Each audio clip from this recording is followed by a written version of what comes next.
વડોદરાના સિદ્ધેશ્વર ગ્રુપના પાનસુરિયા બંધુની ધરપકડ. સુરેશ પાનસુરિયા, મનીષ પાનસુરિયાની ધરપકડ. અનેક રોકાણકારો સાથે છેતરપિંડી કરવાનો આરોપ. બુકિંગના પૈસા લઈને સાઇટ અધૂરી મૂકીને ફરાર થયા હોવાનો આરોપ. 3 વર્ષ પહેલા 4.75 કરોડની છેતરપિંડીની નોંધાઈ હતી ફરિયાદ. સિદ્ધેશ્વર ગ્રુપના 5 શખ્સો સામે ગુનો નોંધાયો હતો. સુરેશ પાનસુરિયા 2021થી 2025 સુધી અમરેલી જિલ્લા ભાજપના ઉપપ્રમુખ હતા. પ્લસ કરીને કન્સ્ટ્રક્શન સાઇટ ચલાવે છે, તેમાં રોકાણ માટે આપેલું અને રજિસ્ટર બાના ખાતે 1.5 થી 2% વળતર આપવા માટે જણાવેલું.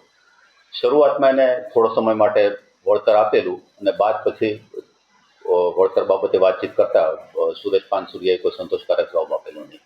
આ બાબતે એને અવારનવાર કહેવા છતાં તેને વળતર બાબતે કોઈ પ્રત્યુત્તર નહીં મળતા તેણે પોતે ફરિયાદ નોંધાવી છે અને સુરેશ પાનસુરિયા તેમજ તેના બીજા અન્ય 3 ભાઈઓ અને પોતાના દીકરાના નામનું જે બાનાખત છે તેનું નામ કરેલું આપેલું છે. તેમના વિરુદ્ધ ચીટિંગની ફરિયાદ અને સાથે GPIDની ફરિયાદ આપેલી હતી.